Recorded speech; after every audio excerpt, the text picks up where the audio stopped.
Hi, it's Bear Gardener. I'm back with yet another new players video, and hopefully this one's going to prove useful. We're going to be looking at the Soviet starter deck. So these are decks for players who are new to the game, designed to be pretty good decks to get you going quite quickly with no crafting, and then give you a guide forward. You can find me at all the social media down below. You can also, of course, like, follow, subscribe, come follow me over on Twitch for my regular streams. That was always welcome, and I'm always happy to see more people around. So, let's talk about my first piece of advice for new players. Before you do anything else, I will always say that you're going to want to get your nation levels to 12. And this is because at nation level 12, each nation unlocks a brand new deck. That is to say, a deck on top of our starter deck, thus increasing our deck size and available cards. Card availability and collection size is important. Once you've opened all of these, you will have the cards to craft all, or rather build all of my starter decks. None of my starter decks require you to purchase or craft cards, this one included. So, this particular starter deck, we are looking at Soviet as our main nation. For Soviet main nation, I'm going to be using a US ally, and we're going to be using a tokens style deck, which is a deck that generates tokens and buffs them, using them to press forward, gain pressure, and win games. So we will start with the basic deck. This deck, as I say, you can make build with the cards that you gained just from getting to your nation level 12. Usual deal with this, I will go through these cards one by one, talk about what they are, why they're here, whether they're going to stay with us, why they're going to stay with us, why they're not. So, 154th Rifles isn't going to be here forever. It's just useful filler in the early game because we can't get access very quickly to some of the cards that we would usually play. It's a 1-1 Blitz infantry that costs nothing and has no op cost, so you can literally just throw it down into the front line and it does the thing. Early on, you can use this, you can put some buffs on it. It doesn't benefit from any of the things that specifically target light infantry, which is one of the reasons that we're going to not use it long term. Bloody Sickle. This deals 1 damage to a unit, another damage to your HQ, which is a bit of a cost, but it's only 1 cost to do it, and allows you to draw a card.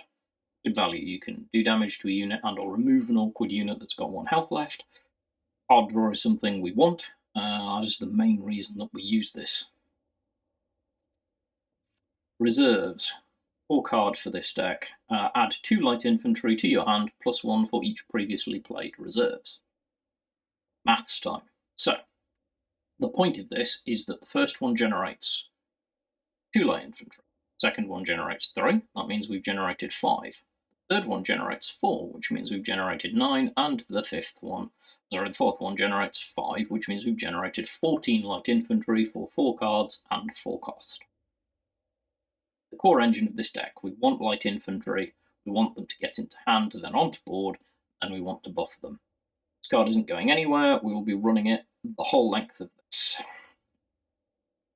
Next up, 321st Rifles, which we're going to keep for a while, but later on is less useful because it's slow. The reason it's slow is despite the fact that it's a 1 cost, 1 op cost blitz infantry unit, so on turn 2 we can get it into the front line, which is the aim on the early game, it does the thing we actually wanted to do when it dies. It gives us a 1-1 light infantry in the support line. This is useful early on when we haven't got access to a lot of our other cards. Eventually, this is not an engine we want to keep. We're going to replace it with better engines. But right now, it's functional, gives us a decent unit that can hang around for a while, and then gives us another light infantry when it dies. Never a bad thing. The War Machine. This will come in and out of your deck depending on the way that you choose to play it. I like it most of the time because a bit of credit acceleration is never bad. It's 2 cost, gain an extra credit slot, so you're paying now to have access to more credits in the future. It's got good value, and we do want to constantly be playing cards and buffs and putting things out, so this is a good choice. Katyusha. Not going to stay with us forever because it's not really what we want in our support line. We're not big on artillery, but it is useful early game because this is quite powerful for a limited card. 2 cost, 1-2 artillery, which is not amazing, but it has blitz, which means on turn 3 we can put this down and fire it. Being artillery, it doesn't care about guard, it can target anything on the board. And Katyusha, when it attacks, has basically a 50% chance of doing an extra 1 point of damage. So 2 damage instead of 1. This can be very powerful. It's well worth playing until we have something better. You'll probably play this for quite a while you're waiting to pick up more cards. Always a strong include. Unity is strength, critical card to this deck. Give friendly infantry unit +1/+1 for each friendly infantry unit on the battlefield. Firstly, this counts all, including the target units. Secondly, we're playing a deck that wants lots of units on the battlefield. If we have all of our slots full, we have 9 infantry units on the battlefield. That's +9/+9. Crazy. Most of the time we're going to be getting slightly less than that, but +3/+3, +4/+4, all very powerful. We're going to use this card a lot. Frontal Assault. We're going to use this card a lot too. Give your light infantry units +1/+2. If you have none, add 2 to your hand. The second half, ideally, we're not using. It can be useful in a pinch, but 2 costs to add 2 light infantry to your hand. We have better ways of generating light infantry.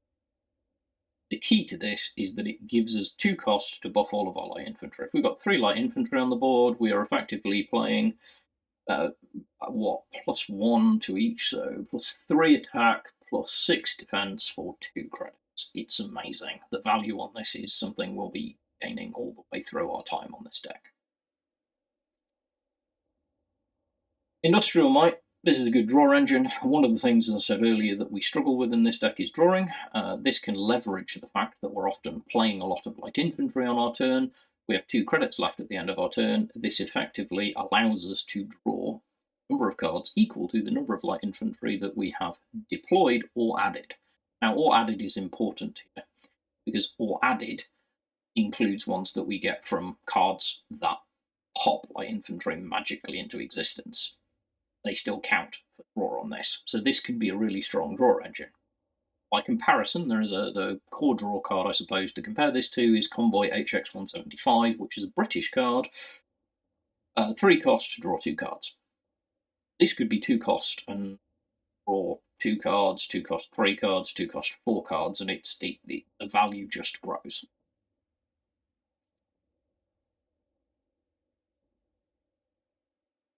Bryansk Irregulars. This isn't going to stay with us all the way through, but early on it can be a useful tool for staving off problems. It is a 0 attack, 6 defense guard that costs 2. It can cover our HQ. It can be moved forward into the front line, which is what we're probably going to do early on in this game to protect light infantry.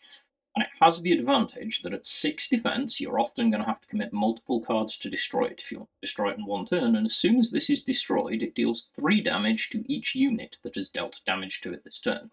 This can make this a very costly unit, despite having no attack, for your opponent to remove. Anything like this early on, when we don't have access to our full suite of cards, is an advantage for us. It's going to let us slow our opponent down, remove our opponent's units, and give us time to deploy the light infantry we need to win the game. We'll be removing it later, but for the moment, this is a strong card. From the people. This is 3 cost, 3 damage to a unit. It'll be with us for a while. You can include it, not include it, depending on the way that it plays for you. It can be useful removal. It is not super credit efficient.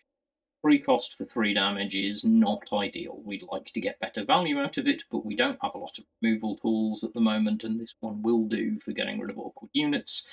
Particularly useful for breaking down guard so that you can get to the end of the queue. Again, we're playing a deck that wants to win relatively quickly with 503rd Motors. This is not going anywhere. We will end up with 3 of these. We will keep 3 of these. We're never going to complain about playing this card. 3 cost, 2/5 guard, which is alright in and of itself. Deployment. Give your light infantry units +1/+1. It's just all gravy. It's amazing. We play it, we buff light infantry, we push it forward to protect light infantry that we want to keep buffing later. What we don't want is our opponent to constantly be able to remove our light infantry, because that's how you beat this deck, denying us the units we want to buff. We can use guards to protect that. Great card. Should be one of the first ones you look to get 3 of in your deck. We've got 2 at the minute, and craft another one once it's available. The hammer, we don't need to craft another one, but it's alright, and it will probably stay with us for a good while. 6 damage to a ground unit. The restriction here is it's 3 cost for 6 damage, but it can't target aircraft. It's a bit of a restriction, but it's not the end of the world, and it can still be incredibly powerful for removing guards, which is something we really care about. We are a little bit vulnerable to air units, but there's not a lot we can do about that, and we just eat the risk because we pressure our opponents so that they don't have time to kill. 4th Cuban Cossacks. This is the elite that you unlock for your level 12 deck as Soviets. It's okay. It's a 3 cost, 3/3 Blitz infantry. Smokescreen is largely irrelevant. We can use it to pop something that's annoying, that's occupying the front line so that we can get our light infantry into it. We can sack it to remove something that's threatening our HQ. Ultimately, we will be removing this card. As nice as elites are, this one is not a great. Probably won't be keeping. Arctic Convoy. Again, this is a card that's good now, but we're probably not keeping. 4 cost, draw 2 random units from your deck. 1, it's random. 2, it's expensive. But it can help us early on in a pinch when we really need to find units. Something to throw at it. The longer we go into this deck, though, the more you'll realise we don't actually have that many units in our deck. Excuse me. 1005th Rifles, much the same deal. This isn't going to stay with us for very long, but early on, it's got the value of giving us some card draw and being awkward for our opponent. If you can get this into the front line, the fact that it has ambush means that it deals damage to anything that attacks it before they get to deal damage, and if it kills them, then it takes no damage. To remove it, your opponent's probably going to want to use an order, at which point they're giving you card draw. Your opponent paying to draw you cards is something you're not complain about. But we will be losing this again as we progress forward for better cards. The Alliance. Again, later on, we will probably lose this. There are other buffs that are better, but early on, this is super strong because it gives any non-US unit +2/+2. You'll note we really don't play US units because we don't need them. This gives all of our Soviet units, which is for us, all of our units, +2/+2. Good value for 5, played at the right time, can be game winning, but it's expensive. There are better cards we will get later. We can do it. This one's sometimes in, sometimes out, depending on who's playing this deck. I like it because +3 defense to all of your units, +3 HQ defense, and to draw a card is amazing value in this deck. And card draw is something we lack. So I think you'll find yourself using this for a while. You may want to stick with it for longer than I do. Certainly, I don't regret having 2 of them in the starter deck. It's solid. No Surrender. It's another card that you'll be crafting another one of and playing all of them, basically forever. 5 cost, add light infantry to your support line until it's full. Give those units Blitz. So it deploys, if you've got a clear back line for 5 cost, you deploy 4 light infantry and they can all move straight to the front. This is how we get board presence, especially when we've got available credits. This is also another reason why we like having access to things like the War Machine. I want to get this out so that we can start buffing. Good card. Stars and Stripes. I've included this because it can be game winning. Its value is very dependent on how many units your opponent have in their support line, because it deals 1 damage to each unit in your opponent's support line for each unit there. So if your opponent has 2 units in the support line, it deals 2 damage to each of them. It's 4 damage. 4 damage for 5 credits is okay, especially spread over 2 units, especially if they're small units. However, when we hit 3 units or 4 units, this becomes amazing value. At 4 units, that's 4 damage to 4 units, or 16 damage for 5. At 3 units, it's 9 damage for 5. Both of those are really good value plays. Those are the times, ideally, that you want to play this. Mathematics is a thing in this game. Big tip from me. This is optimally played with 3 or 4 units in your opponent's support line. Below that, don't play it unless you really need to. If you need to and it'll win you the game, always play it. It clears the last guard so that you can hit the HQ and win the game. Of course, you don't care that you're paying 5 credits for 1 or 2 damage because it's winning you the game. But most of the time, if you're looking for value from it, you want 3 or 4 targets. P3485, this will be with us for as little time as is humanly possible, if I'm completely honest. This is a straight-up filler card, even more so than some of the earlier ones, because it's expensive, 5 cost, it's slow, has 2 operation cost. It is 5/5 with heavy armor, which means it's survivable, and it's a tank, but really, it's a threat, and we hope our opponent fires an order at it and draws this card. We'll be losing this as soon as we're able to craft something to replace it. That's the basics of this deck. Plays pretty standard. You want to get light infantry out as soon as possible, using your other cards to buy you time to do it. Use your guards to protect your light infantry until you can get them buffed up, and use that to then damage. Ideally, you compress your opponent into their support line so that you're occupying the front line with buffing light infantry, and at some point you'll be able to play a buff or some removal that will get you through to your opponent's HQ, and you win. Fairly standard tactic for this. The tactic doesn't change as the deck goes up. Just get better at it. So, better at it. So, useful thing to know, there is a code down in the description for that deck. You can copy that code onto your computer clipboard. When you create a new deck in here, it will ask you if you wish to use that import code. If you do, you will create the exact deck that I've just showed you for that code. There's another code below that for the final deck, which is for this deck. You can import that code, just like I have, even if you don't have all the cards, and I recommend you do, because it gives you a reference point to look at for what you want to do later. This is a kind of final deck. There are plenty of kind of what I would call flex spaces where you can put other cards in that you like, and I've got at least one placeholder in here to remind me of this. Speaking of that placeholder, we have 164th Infantry in here.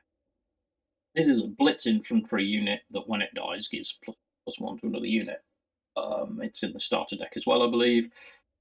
It's not really noteworthy, we're getting rid of it fairly soon, but this one is here to remind you that there is a slot that you could double up on other cards. I'll try and call those out as we go.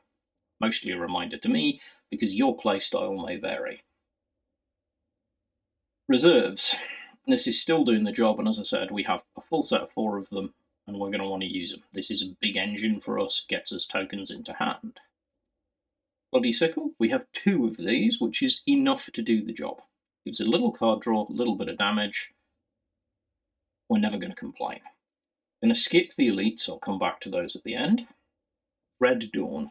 So instead of including from the people, I've started including Red Dawn. Some people do, some people don't. This is kind of a flex slot. If there are other things you want to include, feel free to do so. But this gives you the option for 1 credit to either immediately deal 3 damage to a unit and take damage to your HQ, which we can usually afford because we just want to press forward and beat our opponent, and is a quick way of removing. So we could theoretically play 2 of these, remove a 6 defense guard, and go straight for the HQ, which is often what we're for. Or you can play it to add a good old-fashioned from the people. You remember this from the starter deck to your hand so that you've got 3 costs for 3 damage later. I think it's got good value. Your mileage may vary. It is debated in people who play this. One card which is not debated in people who play this deck is Deep Operation. We will want 3 of these. This card is bonkers good when played well. Deep Operation is a 2-cost card which adds 2 light infantry to your hand and gives all such units Blitz. All such units is the key word here. We want to play this when we already have light infantry in our hand. If we have 2 light infantry in our hand and play this, we have 4 light infantry in our hand, then it triggers giving them all Blitz for the rest of the game. Value here is incredible. We use this to then be able to, if then got the 4 credits to deploy those 4, you can put 4 straight into the front line, or 2 straight into the front line if you only got 2 more credits on top of this, and keep the others for later. Remember, they don't lose Blitz, they keep it forever. And keep an eye on your hand when you're playing light infantry later, because sometimes you'll have a mix of some that do and some that don't have blitz. Check by looking at your hand. It's important because blitz ones are obviously more valuable. We have 3 of these, we're never going to complain. We still have an industrial might.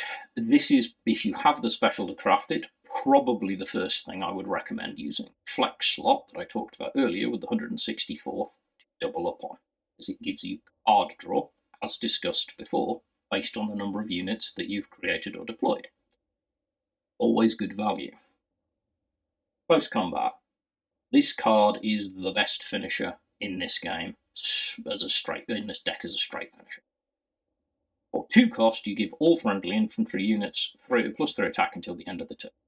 If, as is likely, you have 4 or 5 units in the front line when you play this, you are getting an extra 12 or 15 damage. That's usually enough to win the game. It's incredible, especially given that most of your units are 0 operation cost. You can have 4 credits available in hand, play 2 of these, and just wipe your opponent's support line and destroy their HQ. This is probably the first craft with special cards that you want in this deck. Line of engagement, we will want a full 4 of these. It is a new card. This card is really good. It was even more good when it first released. It's still incredible. But a little bit busted.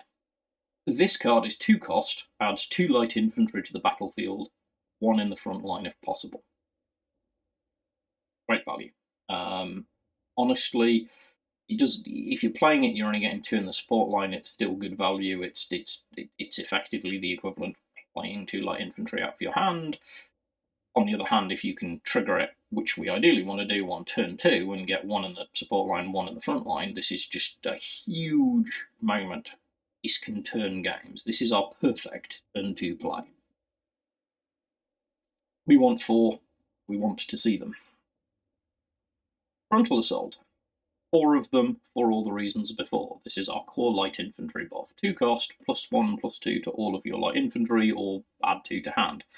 You'll notice with the number of engines that we have for making light infantry, as I mentioned, this card is rarely, if ever, going to be played to give us light infantry. It's only going to happen if we're in dire straits. Most of the time, we just buffs. Unity of Strength, we've got 2 of these in here. I don't think you need to run 3, but you can if you really enjoy the card. Again, there's a lot of flex in this, depending on your personal playstyle and what you enjoy. Same deal as ever, friendly infantry unit, +1/+1 for each friendly infantry unit on the battlefield. You watching this video, you get it by now. This is a big part of the powerhouse of this deck. We've kept the hammer. Still 6 damage to a ground unit for 3. This can be really powerful against guards. I still don't advise running more than 1 of them. I do know some people who run 2. I think it's OTT, but you can. Again, your mileage might vary. Right, 67th Baronovici. Or Baronovici, I should say. So the 67th Baronovici is bonkers, but can be fiddly to play. It's a 3 cost, 1 op cost, 2/3 unit. So it's kind of rubbish until you read it. So it has the Alpine trait. Get back to that in a minute. And it has card text. Your light infantry units have Alpine. I want to revisit this text very carefully. It's not deployment. Give your light infantry units Alpine, nor is it your light infantry units deployed this turn have Alpine, or anything like that. As long as this is on the board, all of your light infantry units, wherever they come from, have Alpine. This is important because of what Alpine trait does. Alpine. When an Alpine unit is deployed or added, back to that same clause from before, gets +1/+1 for each other Alpine unit you control. So the first Alpine unit you play after this gets +1/+1, except it probably gets more, because you probably had some light infantry out already. So let's go with a hypothetical. Let's say we've had 2 light infantry out with our front line. They might be a little buffed. We play the Baronovici. They gain Alpine, it has Alpine. So we have 3 Alpine units. Then let's say we've got another 5 credits, and we can play No Surrender. May not seem optimal because we don't have a completely clear support line, but it's about to get really good. A fairly common play case that you'll find, by the way. It will deploy, therefore, no surrender, will deploy 3 light infantry because there are 3 slots left in your support line. The first one gets +3/+3, so it becomes a 4/4. Second one is a 5/5. There's one more Alpine unit on the board when it deploys, and the third one is a 6/6. Bonkers. Or we can use deep operation to blitz the monster into the front line. Adding Alpine is so strong. Your opponent will target the life out of this card. Be aware that your opponent will target the life out of this card. Very powerful. 503rd Motors, talked about this before, good core buff. Asgard. Deployment, give your light infantry unit 1. We've got 3 of them, we're going to keep 3 of them, we're going to play them a lot. They're great. 5-year plan. Now, this is very much flex card. Until you're comfortable with it, I would probably use the American card, whose name I have forgotten, which is the mental issue of mine, but the American card I talked about earlier, the 5 cost, +3 health, +3 HQ defense, draw a card. We can do it. There we go.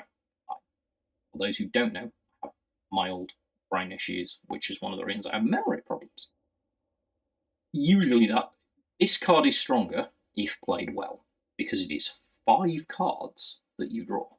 However, it is also 5 damage to your HQ, which is dangerous. In this deck, you can afford that risk, but you may find that we can do it is better until you're really confident with this card. I like it because I like the risk when I'm playing this deck. Don't. Stars and Stripes, same reason as before, still good. Backline clear if it's played well.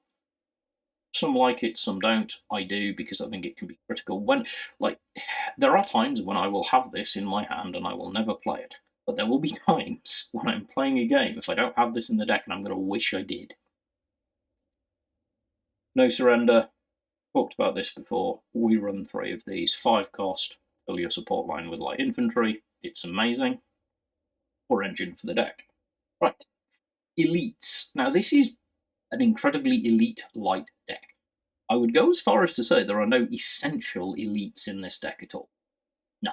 The special cards and the limiteds are far more important. However, I've included a couple here that I think are worth noting. First of which is the 122nd Orson. Now, this card, on the face of it, is pretty good as is. 6 cost, 5/7 guard. Pretty much. Maybe a little bit below curve. However, cost 1 less to deploy for each of your units, which means that we are usually playing this for 1, 2, or even 0 credits. Value is incredible. Well worth thinking about. Can be really awkward for your opponent, and of course we can push it to the front line and use it for the light infantry as they gain bonuses. Another one that you can consider is the 329th Engineer Battalion. Now, I like this card, but only if I get it early. If I see it later in the game, I generally don't play it. But if I see it early, I will play it, because early on we are going to end up trading lots of light infantry. Our opponent is constantly going to be wanting to knocking down our light infantry and our guards in an attempt to stop the tide of growing light infantry. This rewards us for our opponent working against us, because every one of those that dies is increasing our HQ defense by, which buys us the HQ defense to play things like Red Dawn, 5-year plan. This is a package I like including because I enjoy that management, that balance management. If I can get this out early, I feel very confident about using those cards. You might not. It's not an auto-include. I certainly wouldn't say just include it on its personal choice. This deck, the heart of this deck can have quite a lot of different things added to it. One thing I will say is don't add too much stuff that is going to sit in your support line. You want that for no surrender. And focus on things that are going to actually help your core effect. Don't get distracted by super shiny big elite cards or specials that look really powerful. They can get really awkward in this deck because this deck wants to hyper focus on one thing. It's throwing out light infantry, making them powerful, and making your opponent very sad. I consider this to be one of the better starter decks. It's certainly one of the most easily reached starter decks because it doesn't require elites. Your mileage may vary. You have to enjoy the playstyle to play this. I will also say that once you reach Field Marshal, you will often find more awkward kind of opponents to deal with. This deck is not as strong late game as, in particular, the US-German frontline, German-US frontline, and Japan-Germany aggro decks that I've posted before. Kind of like the British deck, this one is really good. Get you to Field Marshal, you can play well with it, and you can learn to play it well and do quite well with it, but it's not super strong, what they would term meta deck. It's good, and it will also be it can be a very powerful, consistent tool for getting you to Field Marshal. I've Field Marshaled on my main account on Token Store. It can get there because it is just a consistent engine. I hope you enjoyed the deck. I hope it plays well for you. I hope you've enjoyed all of my starter decks. Please continue to check out my content. I'm always around. Contact me via all of the different places. Leave comments, reach out to me via my various social media, find me on Discord forums. Enjoy the deck, stay well, and above all, be good human beings.